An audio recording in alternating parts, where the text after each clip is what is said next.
Kembali kita lanjutkan pemirsa pembahasan kita malam hari ini. Bang Noel, Pak Presiden juga mengungkapkan selain terima kasih, juga sebetulnya melihat bagaimana yang dialami oleh para menteri dan wamennya pada saat bekerja, bahwa memimpin, mengorganisir manusia itu bukan hal yang mudah, sehingga mengapresiasi kerja keras yang dipenuhi oleh karya dan prestasi. Ini yang disampaikan oleh Pak Prabowo. Tapi bagaimana juga Presiden mengevaluasi kinerja para pembantunya? Ya kan gini, yang diorganisir selain manusia adalah sistem dan instrumen yang ada. Nah, apa yang kita lakukan pelaksanaan dari program-program perintah eksekutif beliau sebagai pemimpin tunggal eksekutif itu sendiri. Makanya kan semuanya ini kan tidak terlalu susah. Orang sudah tersistem semua kok. Tinggal beliau mengevaluasi mana program-program yang tidak berjalan dan hambatan-hambatannya. Kemudian kendala-kendalanya. Kalau enggak, beliau akan mengevaluasi, kemudian memberi arahan baru lagi. Karena kan biar gimana pun juga apa yang kita kerjakan ini kan basisnya program gitu.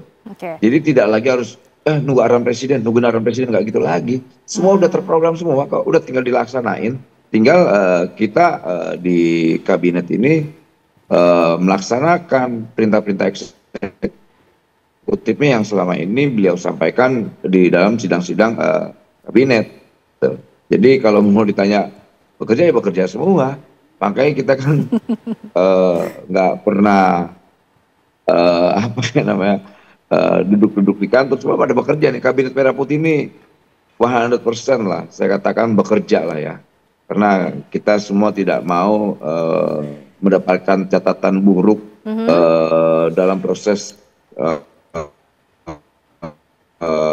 pemerintahan yang berpihak ini ya kepada rakyat. Oke, Bang Noel, artinya Pak Prabowo kan sudah mewakafkan hidupnya untuk bekerja untuk rakyat. Oke, artinya ketika ini sudah ada, sudah terprogram, ada sistem, Pak Presiden sudah bisa dipastikan juga mengerti apa yang menjadi problem di kementerian, lembaga atau badan yang dihadapi kan?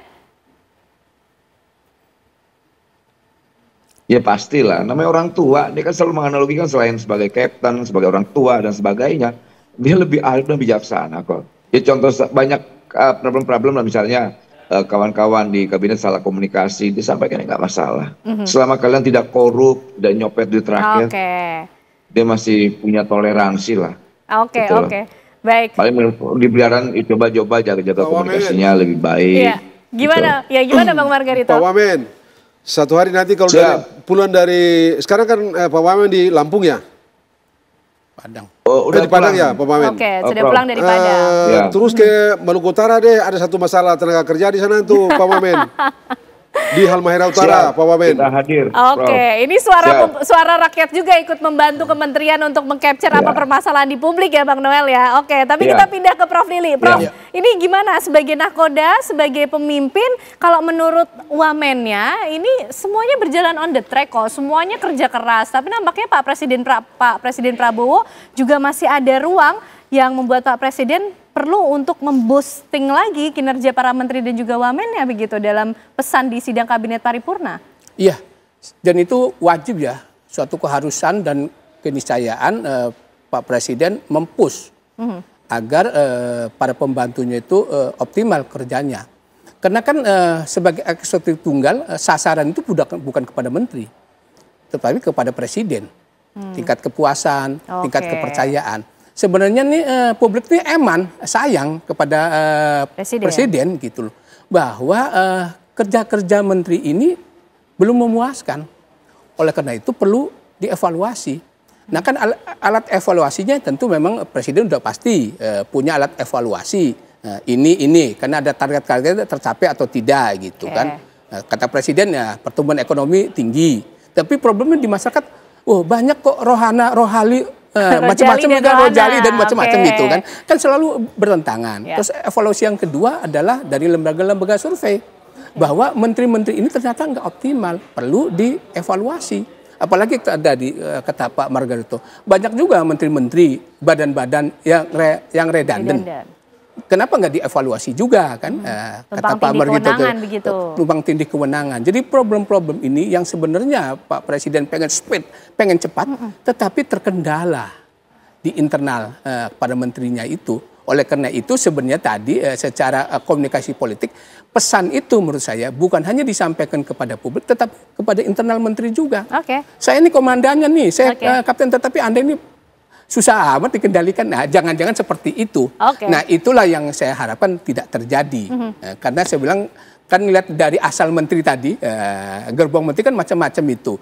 Apalagi memang saya kira juga melihat kenapa maju mundurnya Presiden ini belum melakukan reshuffle, bisa jadi memang yang selalu ditekankan adalah stabilitas pemerintahan. Yang kedua mungkin belajar dari presiden-presiden sebelumnya. Yang saya ingat, saya sampaikan, ketika zaman Gus Dur, dia kan menteri-menteri yang dari partai, di reshuffle kemudian serangan kepada Pak Gus Dur. Terus ketika Jokowi, ketika menteri-menterinya pada reshuffle jadi oposisi. Jangan-jangan seperti itu kita gitu tanya loh. Bang Margarito menutup, kira-kira apa kemudian yang bisa dijadikan bahan pembelajaran juga atau evaluasi bagi Presiden Prabowo Subianto dalam kembali menata negara begitu, melihat susunan kabinet atau struktur kabinet, kementerian, lembaga, badan, dalam melihat evaluasi juga dipastikan Pak Presiden tahu kok problemnya katanya. Kalau dia mengerti, dia tahu detail problemnya, maka lalu hari ini beliau mengatakan kerja baik, itu berarti dia sudah melakukan evaluasi. Dan itu berarti dia tidak akan sampai pada keputusan untuk katakanlah menata kembali. Baik itu orangnya maupun strukturnya. Sebegini jauh kita based on keterangan itu gitu ya.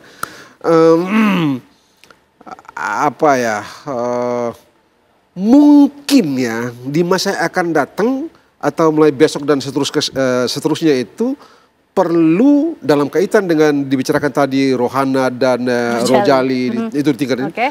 Mungkin perlu ada kebijakan lebih eksekutorial dalam menata kembali, bukan menata kembali, dalam mengenergizer pemerintahan daerah.